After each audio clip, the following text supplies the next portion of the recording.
Y les damos la bienvenida a ustedes y en especial a Mirta Villa, que será la moderadora de este encuentro.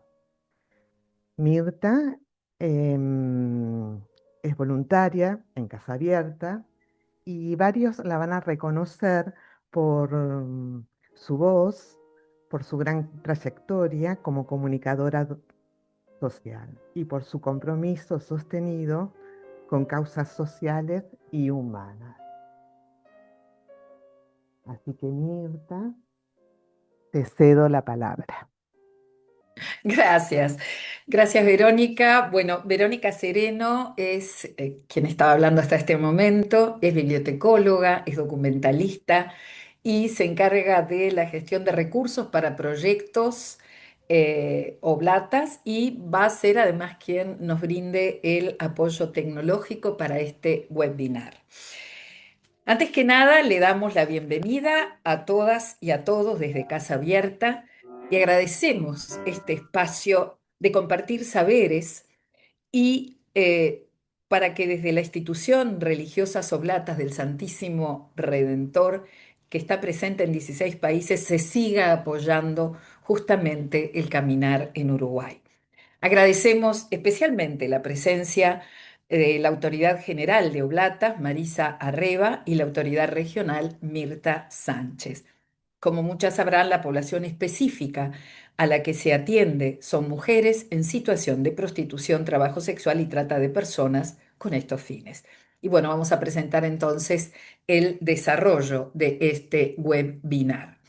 En primer lugar, habrá una introducción donde se hará referencia a los hitos históricos y habrá también una presentación pictórica. Luego se hablará del trabajo de campo y derechos y la intervención psicosocial. Y finalmente, compartiremos resonancias, preguntas y comentarios, para lo cual les pedimos que se comuniquen a través del chat de esta web para poder organizarnos un poco mejor y poder abarcar la mayor cantidad de preguntas y respuestas. Y bueno, sin más ahora, vamos a darle la bienvenida a Sandra Ortiz, que es oblata, trabajadora social y tiene un máster en educación popular. Adelante, Sandra.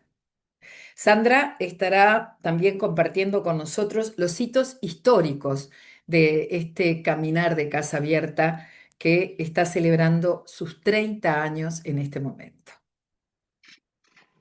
Muchas gracias, Mirta. Bueno, realmente es una gran alegría para nosotros como equipo de Casa Abierta poder concretar este espacio para compartir. Lo hemos estado deseando mucho, pero hemos tenido varios inconvenientes que no lo pudimos concretar antes, así que queremos agradecer especialmente a todas las personas que hoy nos están acompañando y con la que vamos a poder intercambiar, como decía Mirta, los saberes sobre esta realidad específica que ya se mencionaba. Por supuesto, el estar en este marco de los 30 años de Casa Abierta nos dispone a agradecer cuántas personas han pasado para construir este proceso de estos años, y en ese sentido estamos muy agradecidas por las miles de mujeres que han pasado, que han dado su forma y han construido este lugar y este espacio, a las oblatas que desde diferentes países han ido aportando su compromiso y experiencia en esta construcción de este camino, también a los profesionales y no profesionales, a los voluntarios y voluntarias, a las redes, a las instituciones, bueno, y a tantos que hoy vemos aquí rostros conocidos y con los que compartimos lo cotidiano, y también en los distintos espacios de la institución y proyectos y comunidades oblatas. Así que muy agradecidas porque esto que queremos compartir hoy es construido por muchas y muchos que han transitado por este camino. Y simplemente nos planteábamos desde el equipo que era importante hacer memoria, una memoria muy sintética y cortita para lo que son 30 años, pero que entendemos que contextualiza también el trabajo que estamos realizando en la actualidad. Por eso vamos a comenzar como mencionando lo que impulsó la creación de Casa Abierta, que fue la opción de las líneas generales de la institución para acercarnos más a la realidad de las mujeres en situación de prostitución, trabajo sexual y trata. Por eso, en 1994 se hizo un diagnóstico donde arrojó que el barrio de Montevideo, que tenía más prostíbulos en funcionamientos y habilitados, era uno aquí de la zona, por lo cual se optó comenzar este camino en ese barrio que se identificaba como de mayor presencia de la actividad prostitucional. En ese sentido, ¿cómo se comenzó? Respondiendo a lo que era la realidad del barrio. Y las mujeres del barrio eran familias jóvenes que tenían muchos niños también pequeños y donde todavía no había una propuesta estatal o departamental de CAIF, de guarderías, por lo cual se comenzó haciendo experiencia con un taller educativo laboral, que era de la manera que también las mujeres combinaban su ejercicio prostitucional, y la propuesta de la guardería para sus hijos, que funcionó hasta tanto estuviera la guardería departamental y los CAIF que hoy funcionan para la infancia. También el eje de ese comienzo de trabajo fue el acompañamiento familiar, que es lo que se mantiene como eje de trabajo permanente y que llevamos adelante hasta el día de hoy. En el año 97 nos propusimos ampliar nuestra intervención con la población de las mujeres en los lugares de trabajo y allí salimos de la realidad local y fuimos hacia la Plaza de los 33, la Plaza de los Bomberos, como solemos conocer, y luego a la policlínica de profilaxis, que se denominaba así, del Hospital Maciel, donde era obligatorio que las y los trabajadores sexuales se fueran a controlar la salud. Allí nos habilitó a que tuviéramos muchos contactos, alrededor de 1800, y con lo cual fuimos entendiendo la realidad más amplia de la prostitución. Hacia el año 2000, el eje de capacitación lo empezamos a diseñar más y más allá de lo que era el trabajo educativo laboral, primero se empezó a ampliar los talleres educativos, sobre todo para adolescentes y adultas, donde no solo venían de la zona donde se encuentra Casa Abierta, sino también de los alrededores y de otras instituciones.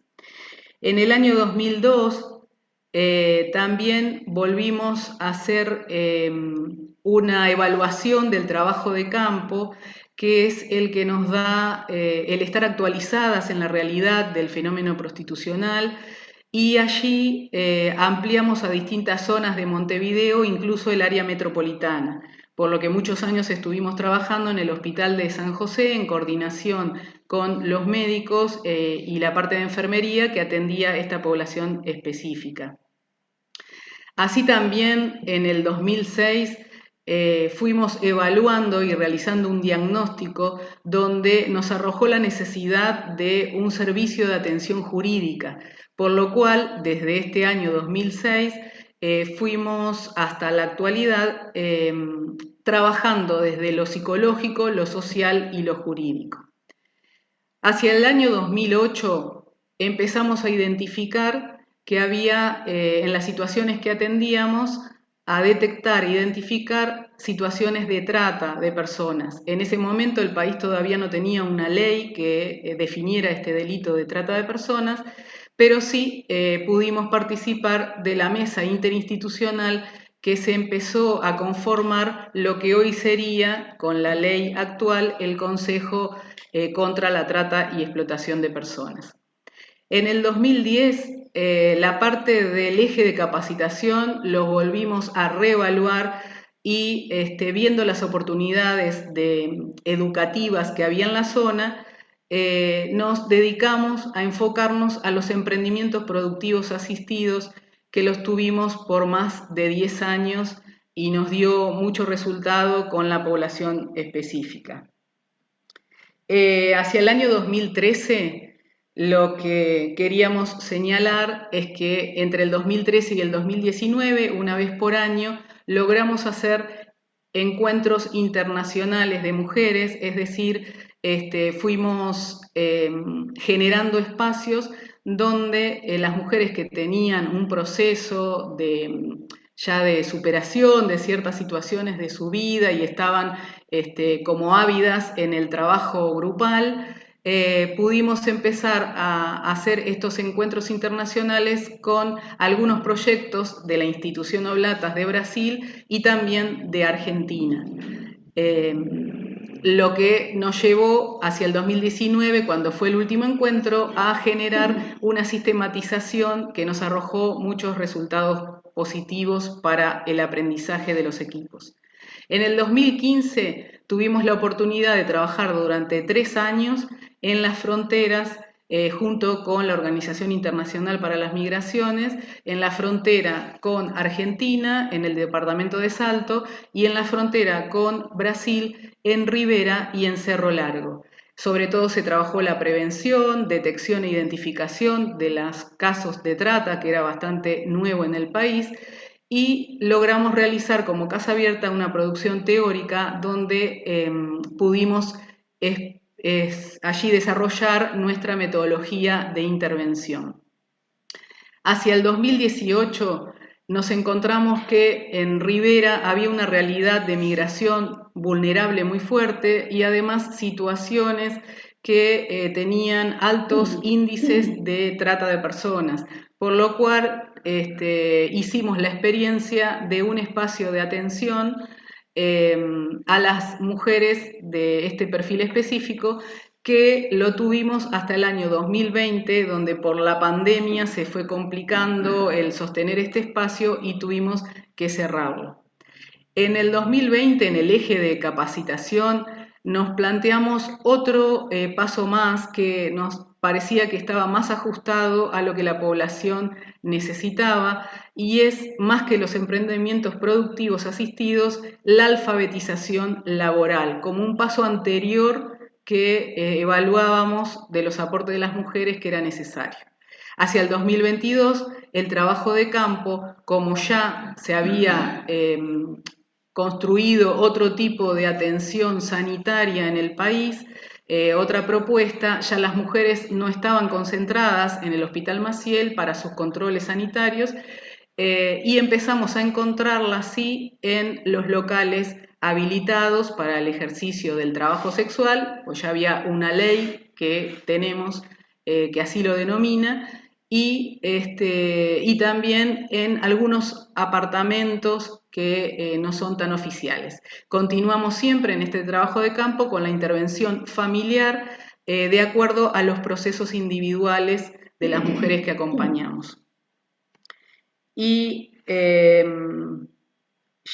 en el 2025, último hito que queremos señalar, les contamos que, bueno, en este momento estamos llegando a 34 locales habilitados y algunos no habilitados, lo que arroja más o menos 2.200 contactos anuales. Continuamos con la intervención familiar, que tiene que ver con los procesos de las personas que acompañamos. allí no tenemos relevado el impacto que estamos generando y en la atención anual, en los últimos años tenemos un promedio de 165 a 170 mujeres que estamos acompañando en sus procesos individuales. Con esto queríamos un poco traer a muy grande descripción de tantas cosas que sucedieron en los 30 años, pero que de alguna manera identifica nuestro caminar. Y a su vez contarles que ya en este webinar, y damos pie un poco a comenzar, nosotras pudimos producir otro documento de conocimiento y a raíz de la experiencia y que fue financiado gracias al aporte de la Fundación Serra Yontal, que hoy también nos acompaña, y el cual queremos presentar hoy, pero solo algunos aspectos, porque era mucho presentar todo el documento, con lo cual ese documento se llama De las violencias a las resiliencias y en este webinar estamos por compartir algunos aspectos de él. Así que paso la palabra, muchísimas gracias. Gracias, Sandra. Le damos la palabra ahora a Olga Colipe. Olga es oblata, licenciada en Bellas Artes y va a compartir una presentación pictórica de estos 30 años. Muy buenas tardes. La producción escrita que se mencionó de las violencias a las resiliencias va acompañada por la expresión artística. Las imágenes son pinturas que forman parte de la muestra que llenan de colores cada uno de los espacios de Casa Abierta y cuyo proceso creativo surge de la experiencia a lo largo de estos 30 años. Si pasamos a la primera diapositiva. Esta imagen es la imagen de la contratapa de la producción escrita y simboliza el atreverse a romper lo preestablecido o el muro de colores que la sociedad levanta frente a la situación de prostitución. Dar ese paso para comenzar a transitar un nuevo proceso personal. La próxima. El logo de Casa Abierta nos ofrece una mirada que trasciende diferentes culturas. La realidad de la migración, las microculturas y posibilidades aportando el colorido que enriquece. Los 3 colores de Casa Abierta, que son el verde, naranja y violeta, según la teoría del color, son colores secundarios o complementarios. Es decir, que son el resultado de la mezcla de los colores primarios. Es como ese proceso que se da en el compartir y acompañar, amalgamando la riqueza de cada una de las mujeres con los aportes del equipo interdisciplinario. Esto hace a la construcción de otros matices, enriqueciendo a las mujeres y al equipo. La próxima. Una de las violencias más extremas que experimentan algunas mujeres es la trata de personas. Esa esclavitud que genera y moviliza tanto dinero, sumiendo a las personas en una trampa de la cual es muy difícil salir. Como dijo el Papa Francisco, la trata es un delito de lesa humanidad. La próxima.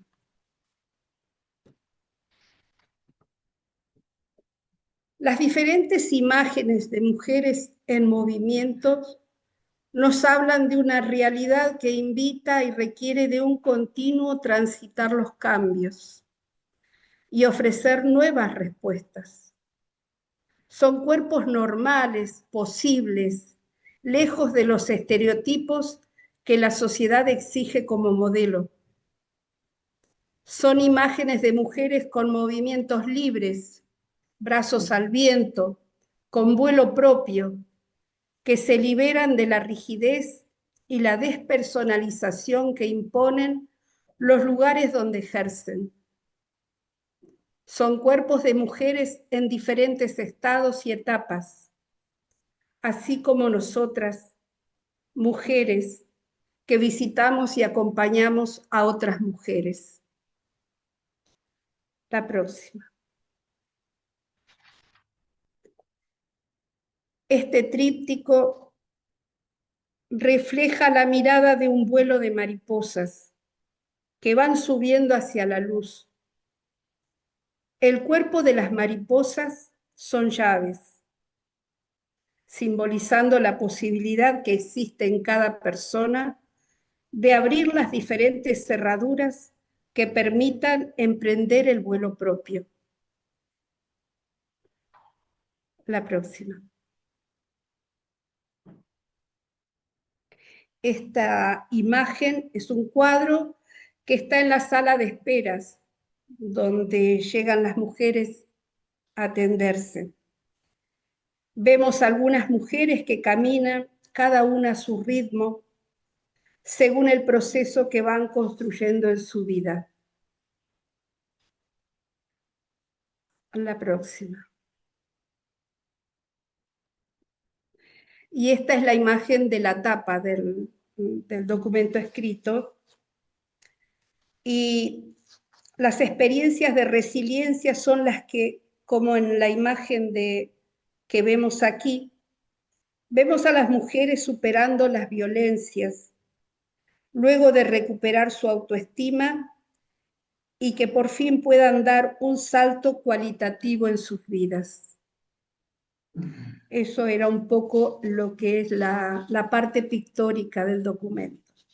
Muchas gracias.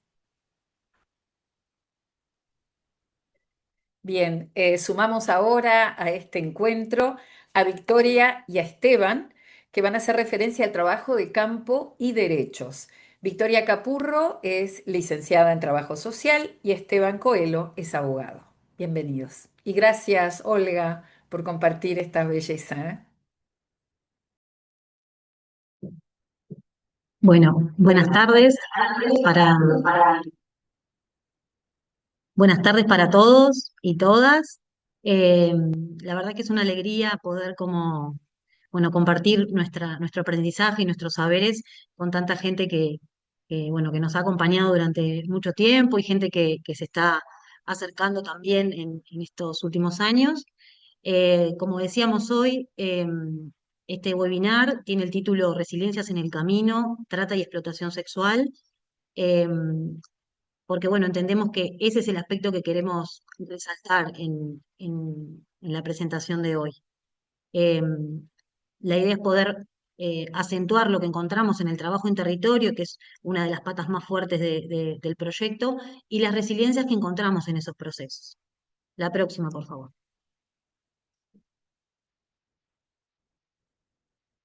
Como un poco indica ahí la filmina, vamos a compartir esto del trabajo en territorio y derechos. Esto está directamente vinculado con la experiencia en el trabajo de campo, en el trabajo en territorio, trabajo que realizamos a través del acercamiento a los locales donde las mujeres ejercen la prostitución, locales habilitados y en este último tiempo también a locales o apartamentos privados. La próxima, por favor. Lo que nos interesaba compartir, sobre todo, tiene que ver con estas contradicciones que aparecen en la práctica cotidiana del trabajo de campo en confrontación, digamos, con el marco jurídico de nuestro país, que establece la reglamentación de la prostitución como trabajo, y en estas prácticas cotidianas que desarrollamos, cómo se observan y se identifican esas contradicciones que vamos a compartir ahora. Pasamos un poco. Lo que traíamos para poder hacerlo más ágil tiene que ver con las constataciones territoriales. Todo lo que vamos a compartir tiene que ver con lo que encontramos en el trabajo en territorio. y deseamos de plantearlo de alguna manera como en tres grandes bloques o tres grandes dimensiones. Uno tiene que ver con la salud, lo otro con lo laboral y lo otro con la violencia. Como pueden ver allí en la filmina, hay un mapa que en realidad tiene que ver con identificar los espacios a los que estamos llegando.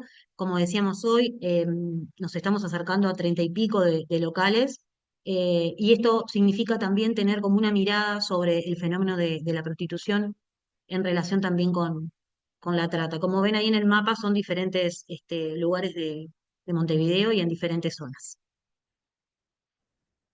Bien, nosotras nos preguntábamos en cuanto a la salud, si realmente estaba siendo un derecho al que podían acceder las mujeres.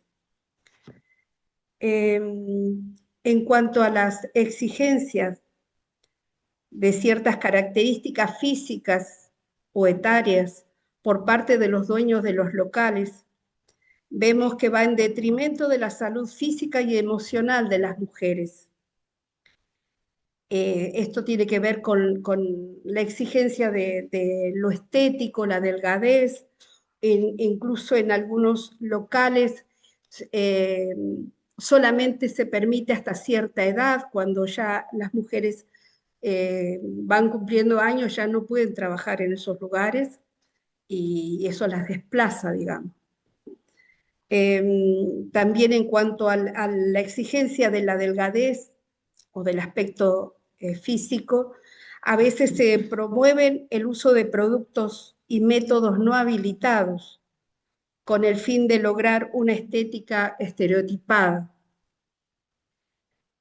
También se constata un aumento de la violencia digital, ya que en las páginas o en las redes de algunos lugares se promocionan servicios sin protección y en otros inclusive les cobran los preservativos a las mujeres. Esta promoción en las redes y en las plataformas virtuales del no uso de preservativos es en realidad una estrategia para aumentar la clientela, por ende los ingresos de la casa o del lugar.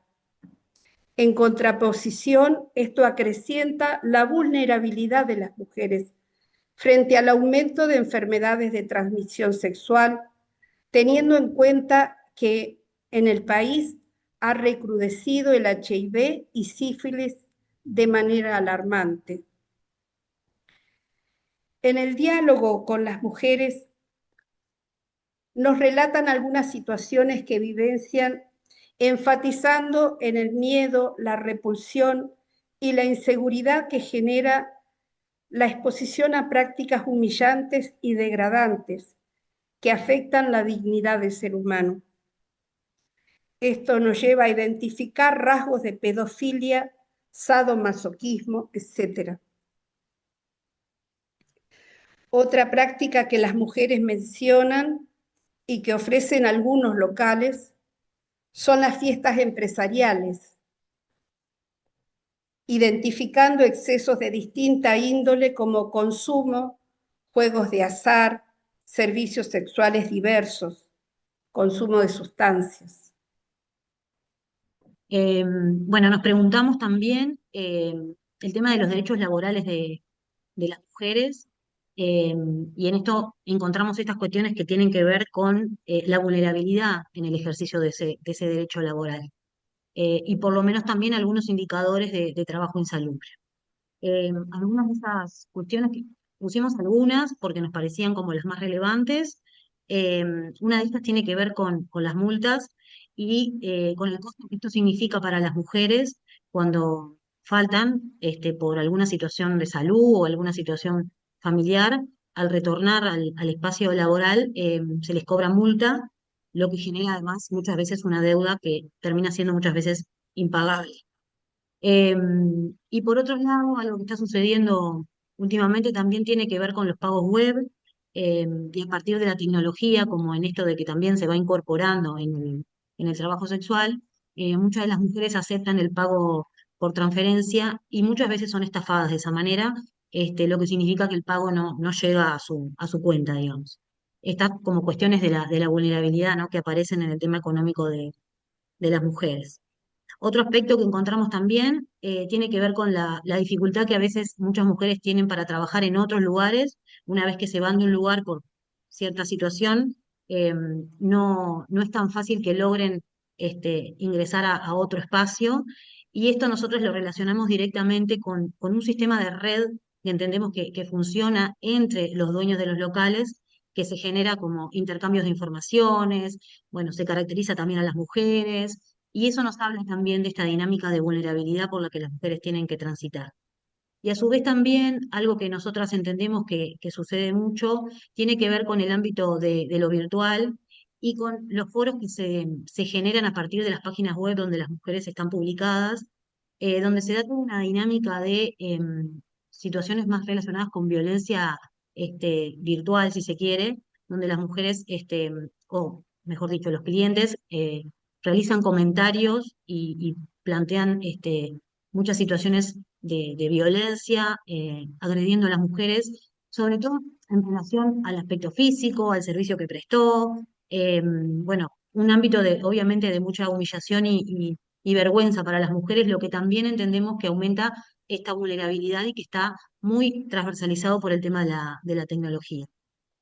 Y el aspecto de lo insalubre, que nosotras entendemos que también es algo que pasa, tiene que ver con los espacios en donde las mujeres esperan para atender. Son espacios que además a veces son muy pequeños, hay muy poca iluminación, hay falta de higiene también. eh, y todo eso genera también una dinámica en esa espera de mucha tristeza. Incluso a veces hemos encontrado mujeres como muy deprimidas, porque bueno, la realidad es que el espacio tiene mucho que ver también con cómo se da esa dinámica.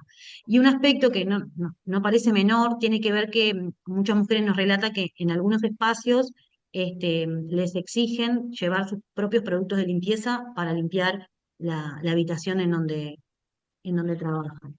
Estas son algunas de las características en realidad que encontramos y que nos parece que por lo menos cuestionan esta cuestión de lo laboral en el marco también que tenemos en nuestro país.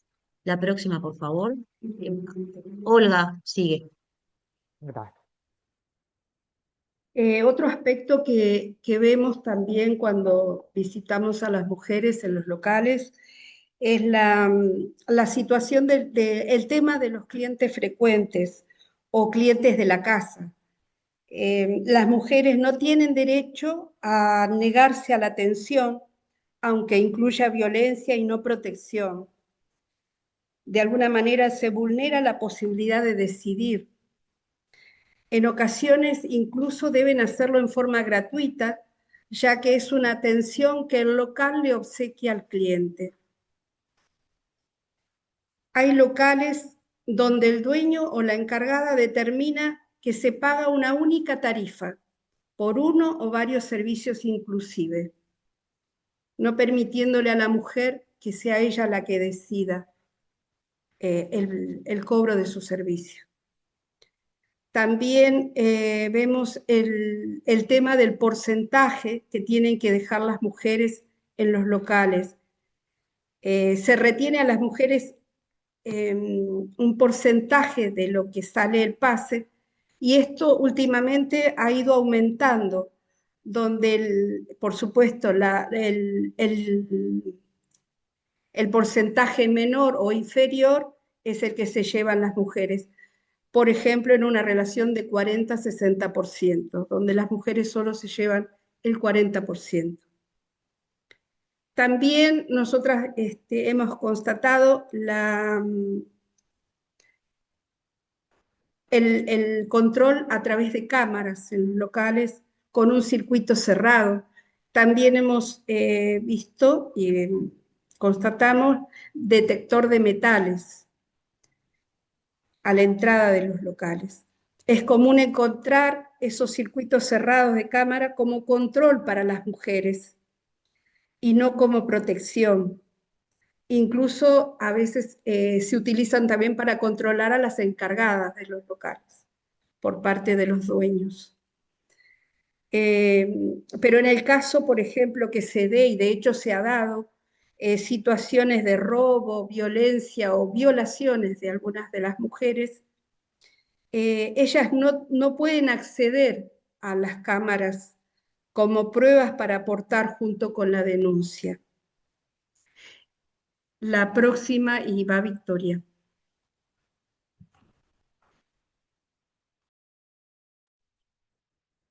Sí, un poco en esto de entender la dinámica del trabajo sexual y la relación que tiene con la trata para la explotación sexual, eh, identificamos algunos indicadores que queríamos como compartir para entender cómo estas dinámicas de alguna manera van como de la mano, ¿no? Y cómo se visualiza también una doble explotación en el marco del ejercicio de la prostitución, en lo laboral y en lo sexual. Uno de esos indicadores es esta cuestión de que muchas mujeres duermen en el lugar de trabajo. Esto, bueno, lo hemos constatado en el interior, pero también está pasando acá en Montevideo, lo que, bueno, genera toda una dinámica de explotación del cuerpo de la mujer por muchas horas. Otra característica que es muy propia también de la realidad de las mujeres es la gran movilidad, bueno, que es propia también de la dinámica, donde las mujeres van circulando por los diferentes locales. Y, por ejemplo, hemos encontrado mujeres una semana en un lugar y a la otra ya están en otro espacio, lo que nos deja como entrever esta cuestión de la falta de estabilidad y de arraigo de las mujeres en los espacios, ¿no? Y que obviamente esto tiene que ver con el circuito también de la explotación y de lo comercial, si se quiere. Y otro de los aspectos que entendemos que también es una característica tiene que ver con la migración. Eh, Hay lugares específicos donde solamente trabajan mujeres migrantes, donde ahí también hay toda una dinámica muy propia del lugar. Y también lo que estamos observando en este último tiempo es que las mujeres migrantes no solamente están llegando, sino también están trayendo a sus familias para Uruguay. Esto de la migración sobre todo lo colocamos porque la migración que ha venido y que está dentro del circuito de la prostitución ha venido obviamente de manera irregular, con lo cual ya viene con una vulnerabilidad eh, anterior. Entonces, nos parece que es importante tenerlo en cuenta y también caracterizarlo dentro de lo que es el circuito. Pasamos a la siguiente que va a hablar Esteban. Buenas tardes.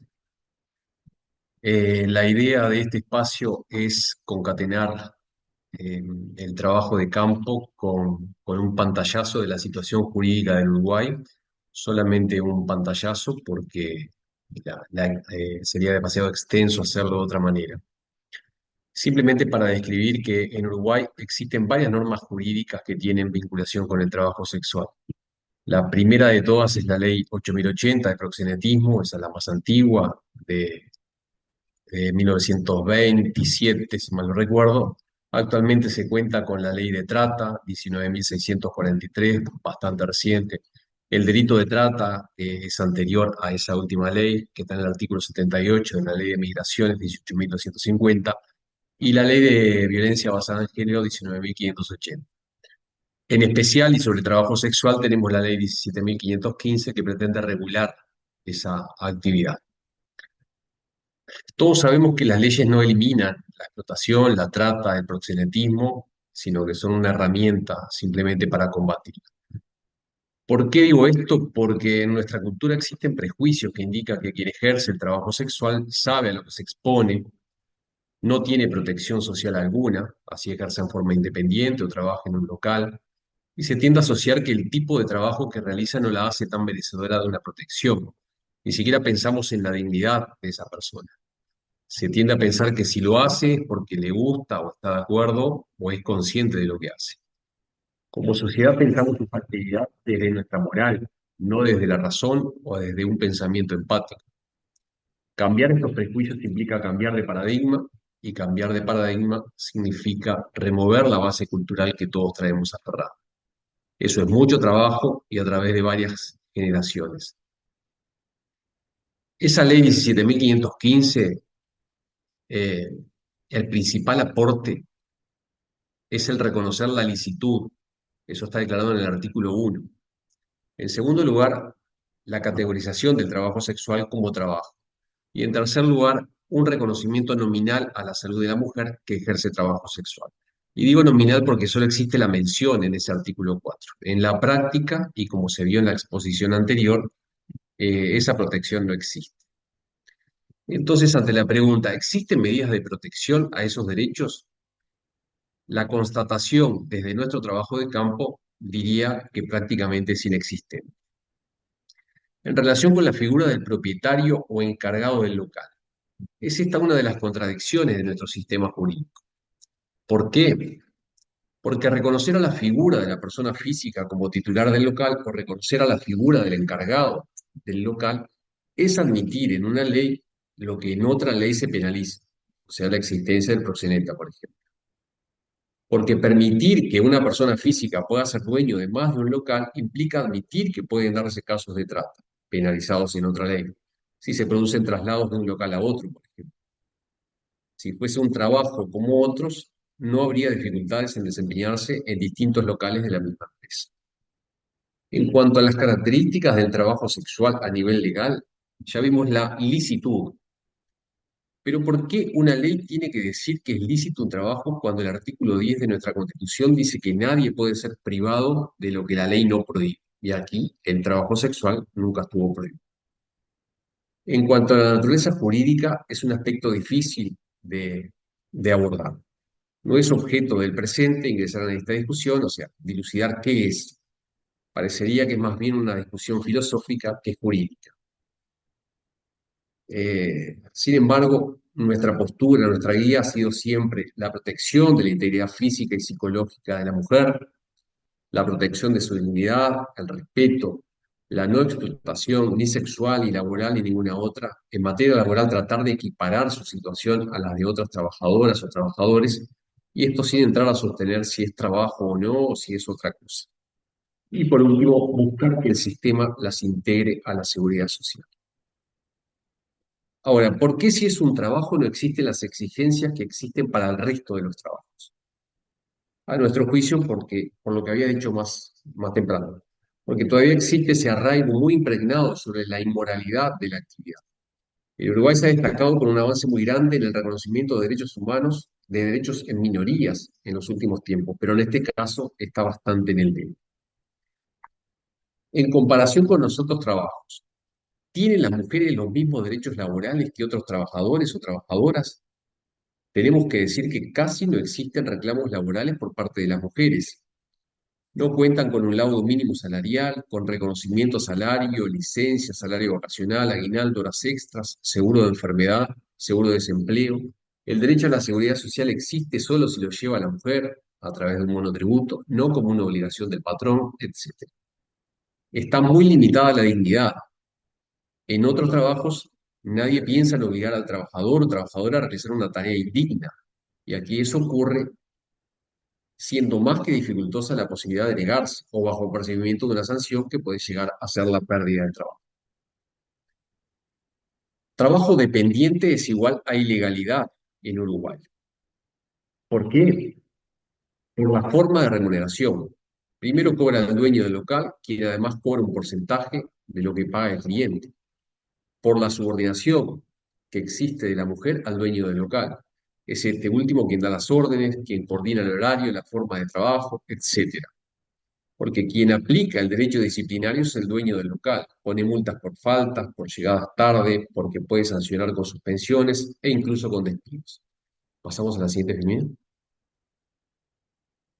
Algunas conclusiones que se pueden tomar en relación a lo anterior, que fue el trabajo de campo y este abordaje muy sucinto desde el punto de vista legal, es que los dos grandes dilemas que tiene el sistema jurídico uruguayo son: el primero es definir qué naturaleza jurídica tiene esa actividad. Y el segundo es cómo regular la actividad de la persona que se habilita como responsable del local. En segundo lugar, ¿realmente se le da protección denominándola como trabajo? En los hechos, ¿qué dice la experiencia desde el surgimiento de la ley 17.515 en el año 2002? ¿Las mujeres que ejercen se han visto más protegidas? O sea, ¿la ley ha servido para cambiar en algo sus situaciones? En tercer lugar, el principal aporte de la ley es comenzar afirmando que se trata de una actividad lícita, porque si bien ya estábamos en el siglo XXI, los prejuicios de antaño seguían vigentes. Pero si vamos a las condiciones de ejercicio, en locales o fuera de ellos, en muchos casos estas son deplorables. La persona física habilitada o el encargado ejercen como patrones, la seguridad social es prácticamente inexistente, la seguridad personal lo mismo, dentro o fuera del local. Entonces, la ley pretendió regular la actividad, pero apenas dio el primer paso, la licitud. El resto, es decir, la protección del trabajo sexual, es una asignatura pendiente en el sistema jurídico uruguayo. Las otras actividades que reconocemos como lícitas, sobre las que no nos paramos a pensar si son lícitas o no, no necesitaron que el legislador las declare como tal. Las leyes sobre la industria de la construcción no dice que es lícito el trabajo del obrero de la construcción, lo mismo con el trabajador metalúrgico, el de los frigoríficos, el de una tiembra o los panaderos.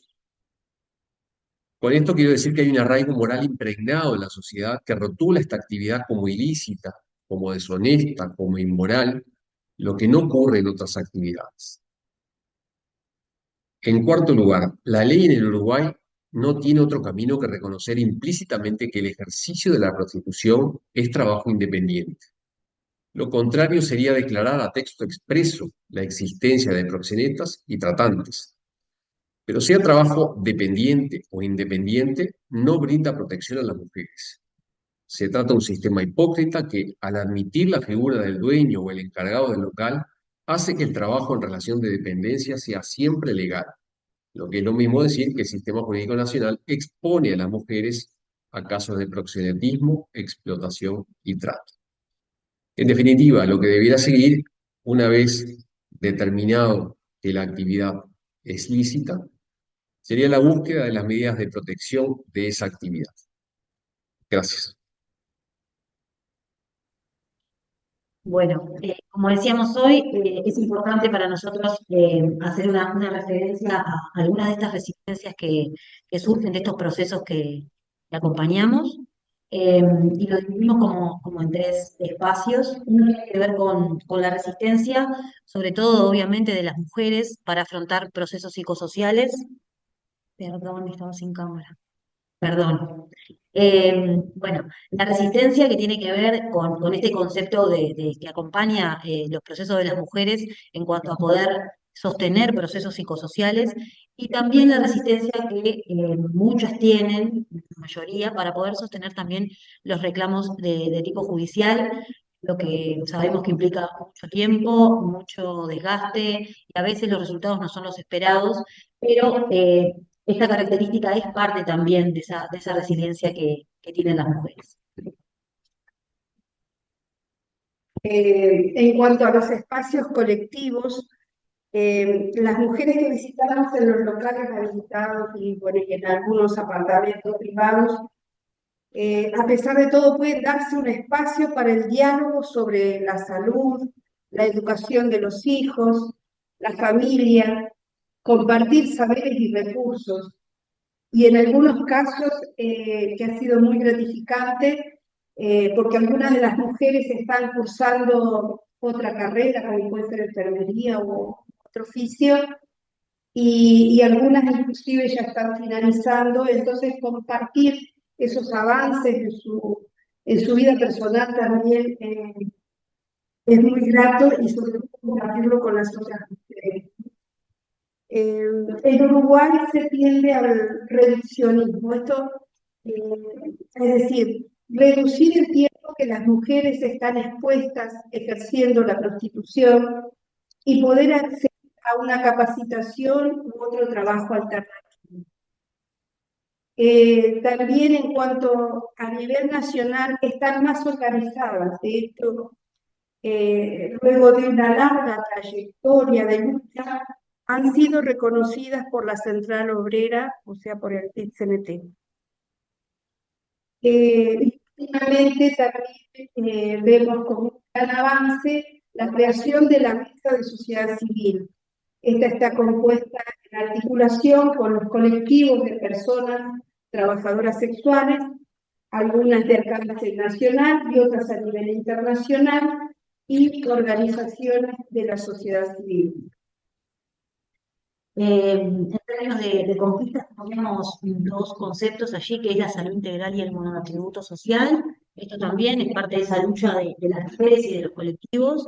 La salud integral, en este concepto de pensar a la mujer más allá, o mejor dicho, integrando la salud física y la salud emocional, eh, porque bueno, es entender a la mujer como un todo y no como esta cuestión más fragmentada que muchas veces tiene la salud e implicó también la descentralización de los servicios de salud, donde actualmente las mujeres pueden hoy acceder a ser atendidas en diferentes barrios, en sus zonas y no en un lugar específico.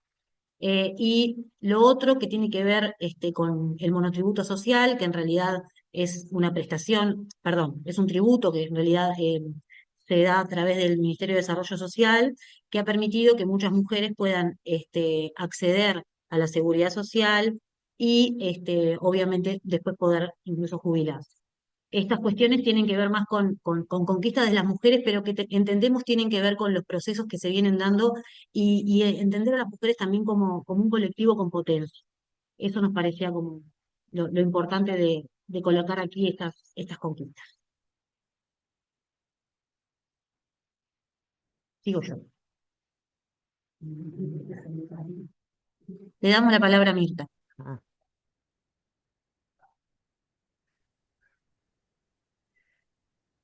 Bien, ahora entonces sumamos a Elisa Canepa, que es licenciada en psicología, y vamos a hablar de lo que es la intervención psicosocial que hace Casa Abierta.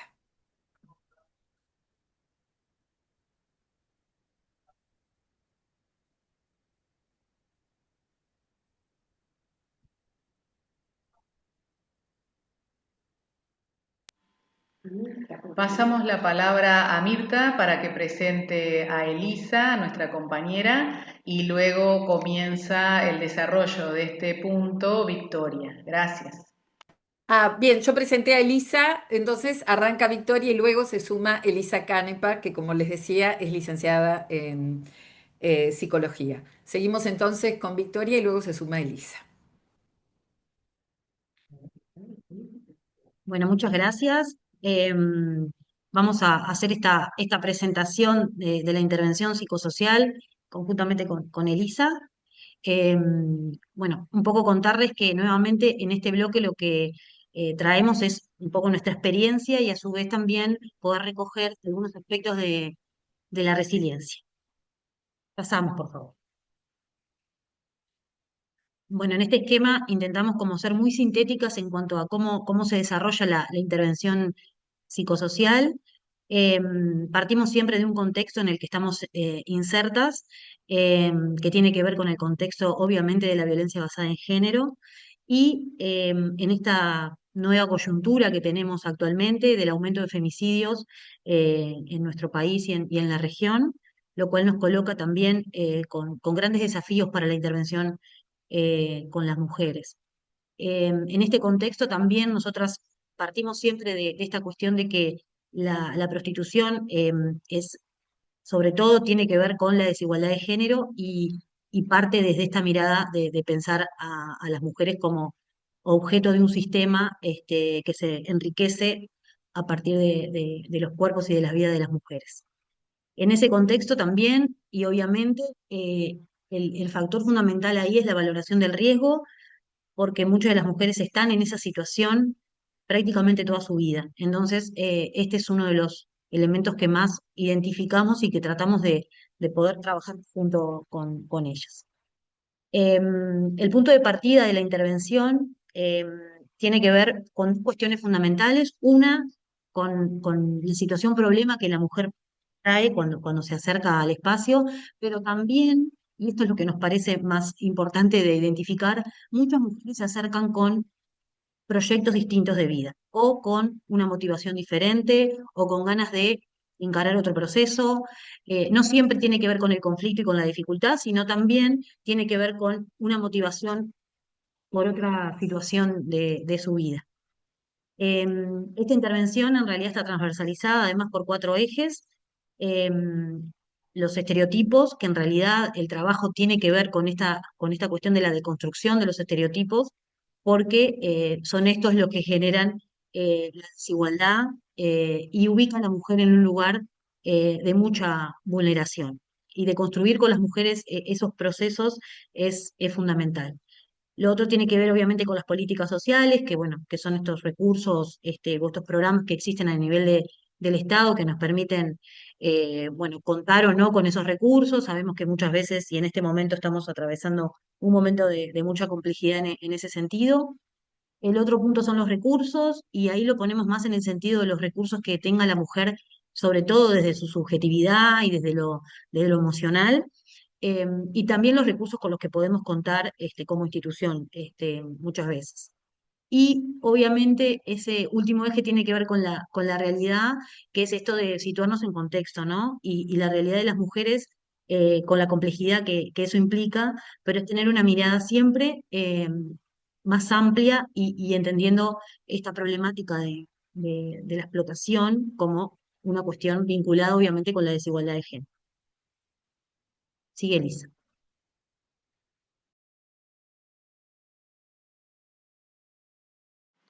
Buenas. Pasamos a la siguiente, Filomena.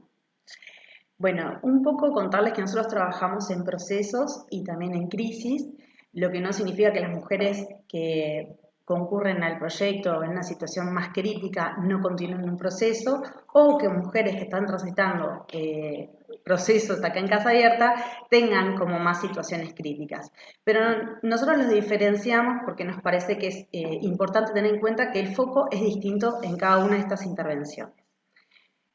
Cuando trabajamos en procesos, que significa que la mujer viene y continúa la atención, que puede ser psicológica, social y jurídica, o alguna con alguna de estas disciplinas, lo que nosotros hacemos en primera instancia es identificar las capacidades y posibilidades para resolver la situación en la que se encuentra la mujer, habilitando así procesos de autonomía.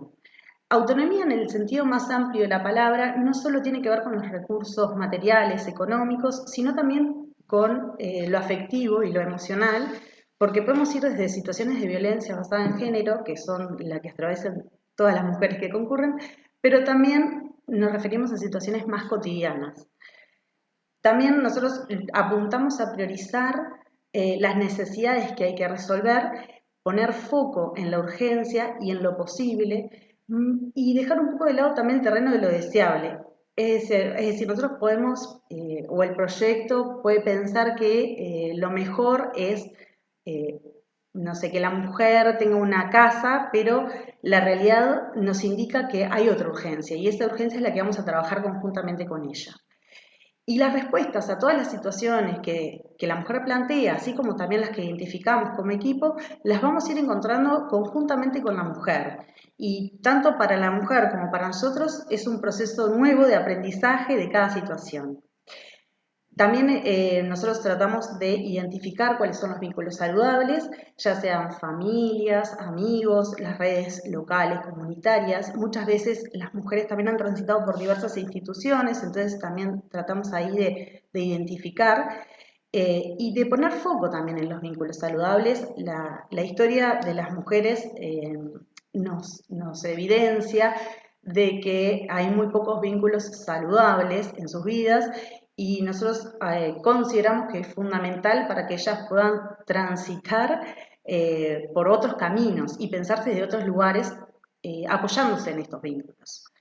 Bueno, el trabajo con la familia, como habían mencionado mis compañeras antes, es fundamental. La mujer, generalmente son mujeres con hijos o que viven con sus padres, entonces consideramos que es fundamental en algunas ocasiones que la familia pueda concurrir o los hijos puedan concurrir acá al proyecto, o ir a visitar, a hacer visitas domiciliarias, pero que formen parte también de este proceso. Las mujeres no viven aisladas, ¿no? Viven en familia, entonces consideramos que es fundamental que también estas estén involucradas. Bueno, también consideramos fundamental esto del cuestionamiento de los estereotipos de género, que es algo que viene transversalizando toda nuestra metodología. Buscamos desarrollar el pensamiento crítico. Las mujeres generalmente tienden a a pensar siempre primero en sus hijos, en su familia. Estos suelen ser los primeros espacios donde las mujeres pueden pensarse y reflexionarse a sí mismas. Y eso genera un movimiento. Y un poco este cuestionamiento de los diferentes roles que habitan es parte de nuestro trabajo, ¿no? Las mujeres, son madres, son cuidadoras, son proveedoras económicas, son trabajadoras sexuales, y estos diferentes ejes que transversalizan a las mujeres también son contradictorios en muchas ocasiones y también trabajamos sobre esas contradicciones. Y en este sentido, también como es parte de nuestro trabajo, trabajar esta percepción del ejercicio del trabajo sexual. En términos de riesgo y naturalización, porque muchas veces las mujeres vienen desde un lugar de que las cosas son dadas, ¿no? O sea, no se cuestionan muchas veces exigencias que tienen el trabajo.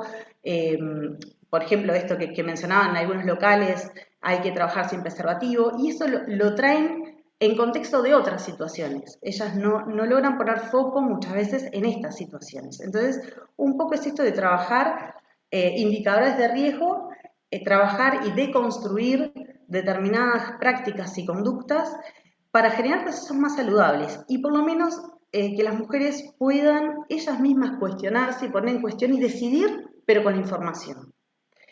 Bueno, por otra parte, como habíamos mencionado, también trabajamos en una situación de crisis, que el eje transversal es la valoración del riesgo. Muchas veces las mujeres vienen a consultar, por ejemplo, con un compañero de Esteban, que es el abogado, vienen a consultar, no sé, pensión alimenticia. Y un poco en la indagación y en la entrevista detectamos que hay una situación de violencia de género, que hay una situación de explotación sexual. Eso significa la valoración del riesgo. Es decir, ellas pueden venir manifestando expresamente algo y nosotros en ese intercambio podemos detectar otras urgencias.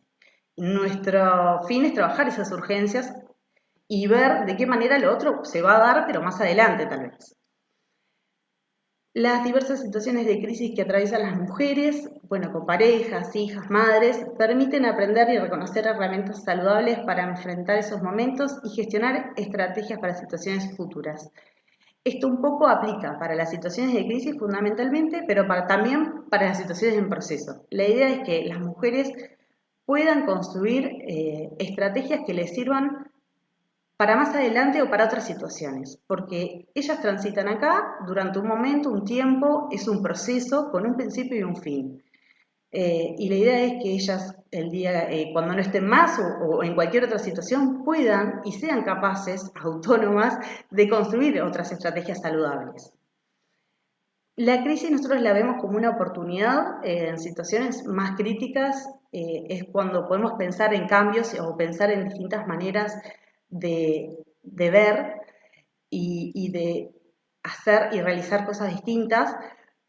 Las mujeres suelen estar, muchas de ellas, continuamente en situación de crisis, ¿no? Y como en esta condición más de vulnerabilidad, y muchas veces pasa que es en estas situaciones donde pueden ser funcionales, donde ellas pueden responder a situaciones que capaz que en otro contexto no.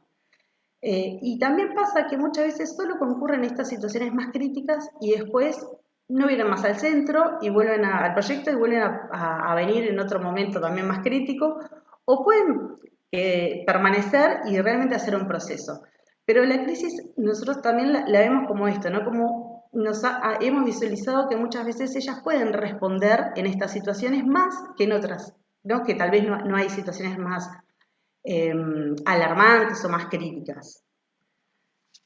Pasamos a la siguiente.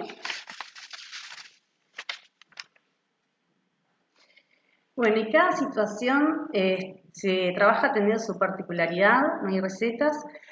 Un poco esto, nosotros si bien estamos guiadas por una metodología, cada situación es distinta.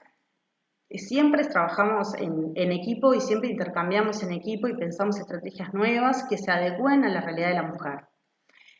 Esto que ya veníamos mencionando, que la intervención puede ser única o formar parte de un proceso a largo plazo. Jerarquizamos la intervención familiar en el centro y en el territorio, esto también ya lo habíamos mencionado. Y esto de adaptar la intervención y la atención al momento vital o situacional en el que se encuentra la mujer es fundamental porque muchas veces en esto también de la urgencia tenemos que estar atentos y entender a ver si la mujer está en un momento para poder sostener lo que plantea o el cambio que quiere realizar o lo que manifiesta. Está en nosotros poder leer entre líneas el momento en el que se encuentra la mujer.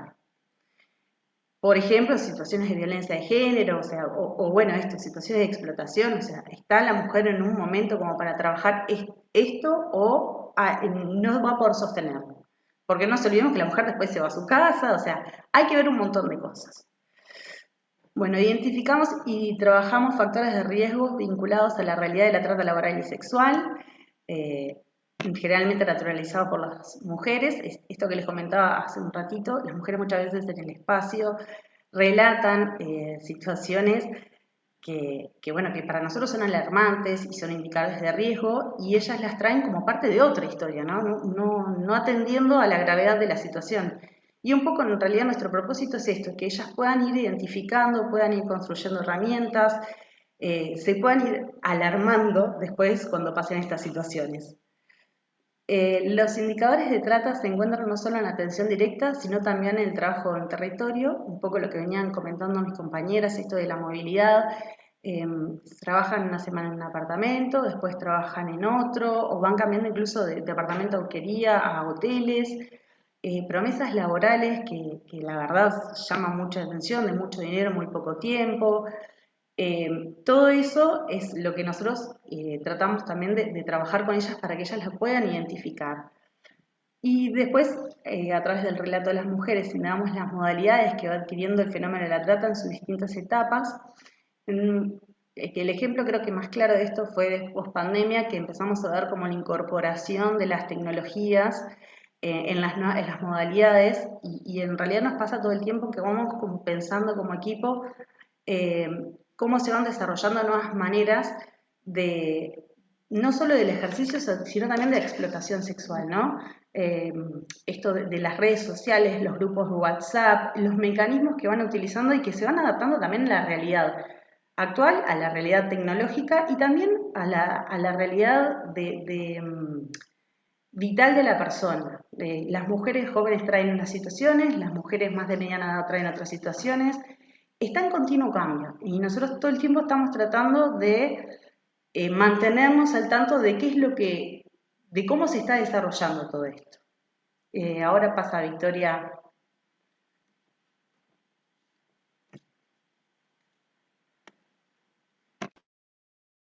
Bueno, compartir nuevamente estas resiliencias que aparecen en el camino, pero sobre todo en los procesos psicosociales. Poníamos ahí un primer aspecto que tiene que ver con los logros en la cotidianidad de las mujeres. Eh, Esta característica es muy propia de los procesos donde las mujeres empiezan a tener pequeños avances o avances en su vida cotidiana, sea la relación con sus hijos, sea poder pensarse en otra realidad laboral, aquellas cuestiones que aparecen en lo cotidiano. Otra de las resiliencias la mencionábamos como esto de transformar el proceso traumático en estrategia liberadora. Las mujeres atraviesan durante toda su vida procesos traumáticos desde muy niñas y en la adolescencia, y cuando logran como observar ese proceso traumático y trabajarlo, logran también generar y construir estrategias liberadoras, que eso es lo que nos parece como esta gran resiliencia que tienen las mujeres. Otra de las resiliencias tiene que ver con el efecto multiplicador y con esta capacidad que las mujeres desarrollan en esto de compartir su saber con otras, construir juntas con otras en esto de poder pensarse como indicadores para prevenir, para cuidarse, poder comentarle a la otra el proceso en el que está y ahí identificar la situación también de riesgo que está su compañera. Eh, y en esto resaltamos sobre todo el tema de la grupalidad como un aspecto fundamental en la vida de las mujeres. Otra de las resiliencias es planificar y pensar posibilidad de un proyecto vital diferente.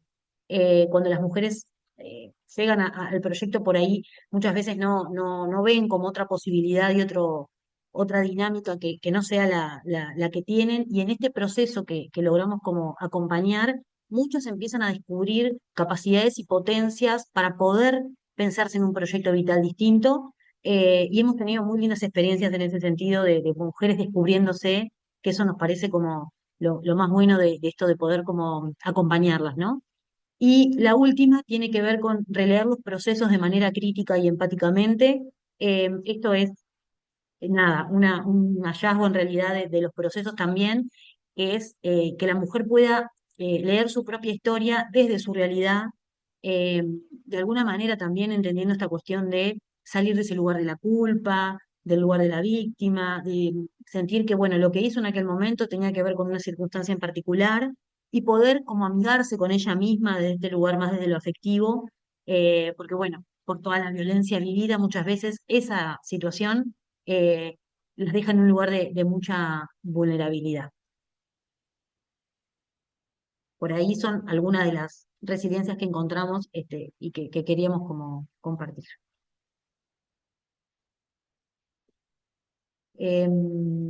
Lo último que queríamos bueno, compartirles también tiene que ver con el equipo, sobre todo de trabajo y con las redes. Eh, Nuestro equipo siempre, bueno, para poder intervenir, el punto de partida siempre es el análisis de la realidad desde el punto de vista del individuo y del contexto. Partimos también de entender a la pobreza como algo estructural, que obviamente explica modos de funcionar y de vivir y de sobrevivir de las mujeres, lo que nos hace pensar en estrategias, bueno, específicas para cada una de las situaciones y entender también que la formación del equipo es fundamental para poder abordar la problemática de la trata y de la explotación.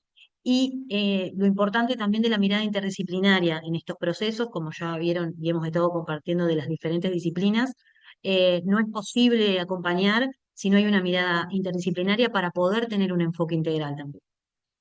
Y queríamos también compartirles que, bueno, las redes institucionales en las que participamos durante, bueno, muchísimo tiempo han sido un soporte también para poder acompañar diferentes procesos y ahí, bueno, aparecen las redes nacionales, pero también las redes internacionales y ahí queremos hacer una mención a los proyectos Oblatas que son una gran fuente como de un valor en realidad y una característica propia también de nuestra institución que nos ha permitido acompañar situaciones de trata y de explotación por la cuestión de lo territorial y en esta cuestión de que estamos en 17 países.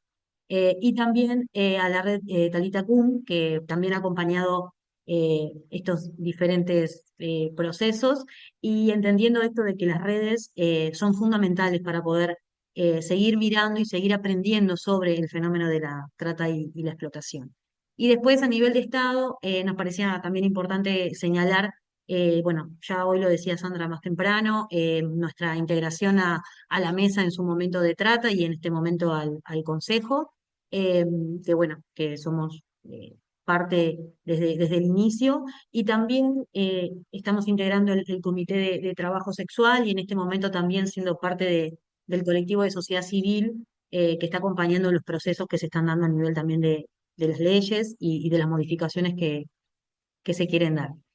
Muchas de las organizaciones por ahí que fui nombrando están por ahí presentes, así que nada, eh, simplemente agradecer eh, y bueno, compartimos eh, el cierre eh, que bueno, que nada, queremos además dar un gracias muy grande a todos y compartirles un video que tiene que ver un poco con el cierre de la exposición. Les recordamos que a través del chat seguimos recibiendo resonancias, consultas, todo lo que quieran compartir para luego de que podamos ver este video.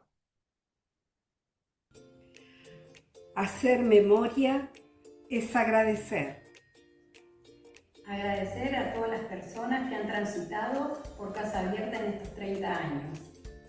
Oblatas profesionales y no profesionales, laicas, laicos, voluntarios, voluntarias, estudiantes, comunidad y más. Un gracias inmenso y destacado a las mujeres con las que hemos podido reír, soñar, escuchar, acompañar, a todas las que hoy están y a las que vendrán. También a las instituciones, organizaciones y colectivos nacionales e internacionales con los que trabajamos. En pro de la conquista de derechos y justicia social para las mujeres. Gracias a nuestros fundadores, Antonia y José María, por dejarnos su legado y su mística. Y finalmente queremos dar las gracias a la Fundación Serra Yontal por apoyar nuestro compromiso y la divulgación de nuestros saberes.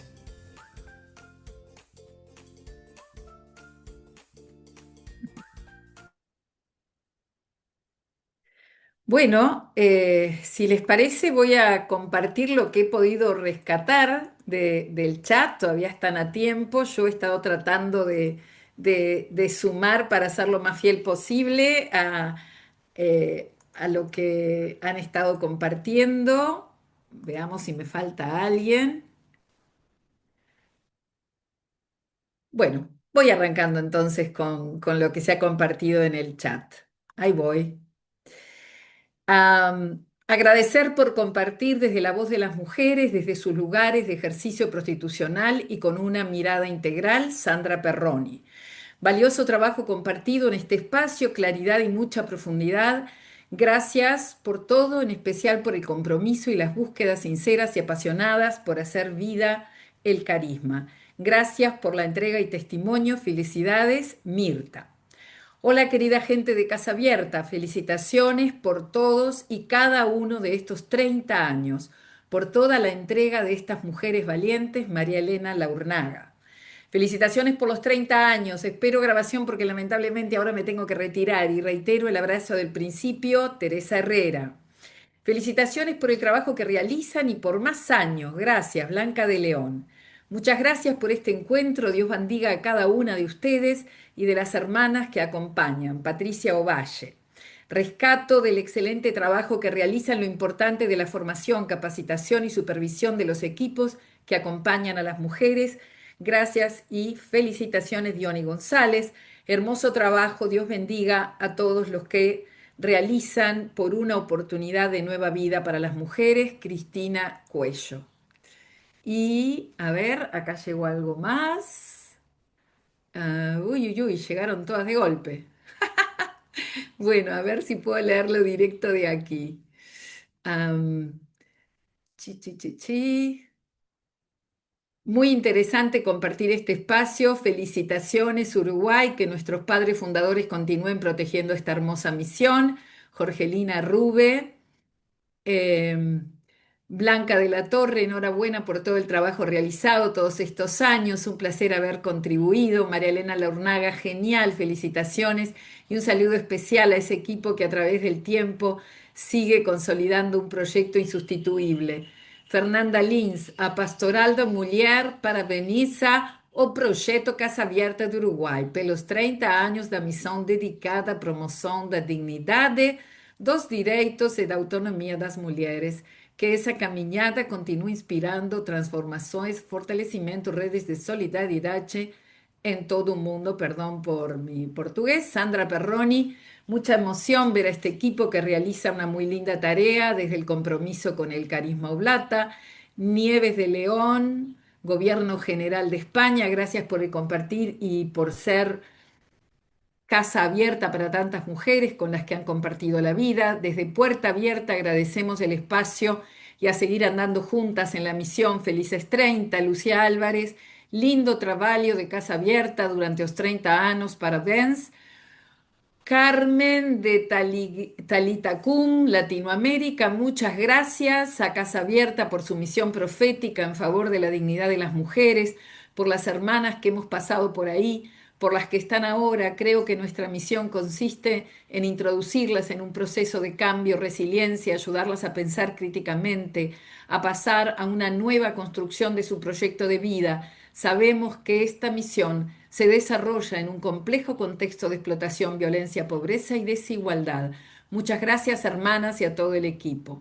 Oblatas de la provincia Santísimo Redentor, felicitaciones por el compromiso y la fidelidad creativa en la misión, muy buen trabajo, que vengan otros 30 más. Puri, Rosario, Argentina, gracias a todo el equipo, un sueño que se va cumpliendo, un abrazo a cada una. Marisa Reba, Oblatas, España, gracias por el día a día junto a cada una de las mujeres, que junto con ellas todas y todos vayamos haciendo camino y abriendo nuevas sendas en las nuevas realidades que se presentan. Orlando, felicitaciones por este camino recorrido, por el que vendrá y por la oportunidad de compartir ese camino con un grupo de personas especiales y comprometidas por la vigencia de los derechos humanos. Un beso y abrazo, Orlando. Claudio Sawandi, feliz os 30 años, lindo trabajo, parabéns. Justa del Sol, felicidades hermanas y equipo Casa Abierta, Carmela y Justa del Sol. María Luisa del Pozo, gracias por el compartir tanta vida. Un abrazo inmenso y a continuar trabajando en la atención y defensa de los derechos de las mujeres.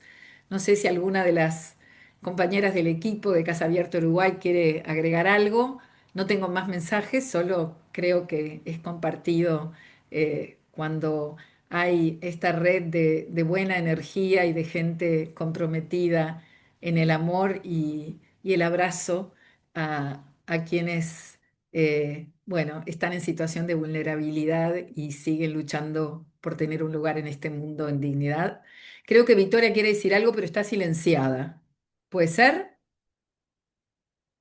Hay que desilenciarte, Victoria. Ahora. Bien. Bueno, simplemente agradecer a todos la participación, el tomarse el tiempo para poder compartir con nosotros. Para nosotros es una gran alegría poder compartirles nuestra experiencia y la trayectoria y además también traer siempre en esto a las mujeres que son parte fundamental de este proceso. Y la idea siempre es seguir caminando junto a ellas y seguir construyendo estos procesos liberadores que, bueno, que tienen como esta mirada en la vida y en el respeto y la dignidad humana. Así que muchísimas gracias a todos. Nos gustaría darle un abrazo a todos y bueno, muy contentos de haber compartido esta tarde con ustedes. No sé si los compañeros. Bueno, gracias. Sandra, Olga, no sé si alguna quiere agregar algo. Esteban, Elisa. Bueno, se siguen reproduciendo los agradecimientos. Olga, Leticia Lázaro de Pues Inmujeres, Mides, muchas gracias por la presentación, el recorrido vivido con tanto trabajo por los derechos de las mujeres. Saludos. El Mides, para que no saben, es el Ministerio de Desarrollo Social en Uruguay y pertenece al Poder Ejecutivo. Porque Casa Abierta, entre las redes que está vinculada a mucha gente que trabaja por los derechos de las mujeres en situación de vulnerabilidad. al equipo tiene habilitado los micrófonos y hay algunas personas, Mirta, que están levantando la mano. No sé si... A ver, si yo en el cuadro que yo tengo delante no veo a nadie Ah, levantando la mano. Si tú bueno, las ves, ¿te animás, Verónica, a darles la palabra? Yo las no, que tengo en cámara no tengo a nadie con la mano levantada, perdón. no, no, no. A ver si tú Han las bajado. encuentras. No sé si alguien quiere decir algo. Levanta la mano. A Carmen de la red Tacum. No sé, Carmen, si quieres hablar. Bueno, Bueno, si no hay más participaciones, en nombre de Casa Abierta y todo el equipo, les agradecemos por estar y a seguir andando, que esa es la idea. Muchas gracias. Y van a recibir a través de las redes la grabación para quienes no pudieron quedarse hasta el final, para quienes pensaron que podían participar y por esas cosas que ocurren por ahí no pudieron. Y bueno, y el material del que hablaban las compañeras también va a estar disponible a la brevedad. Muchas gracias. Gracias, Gracias. felicidades. Hasta la gracias. próxima. Gracias.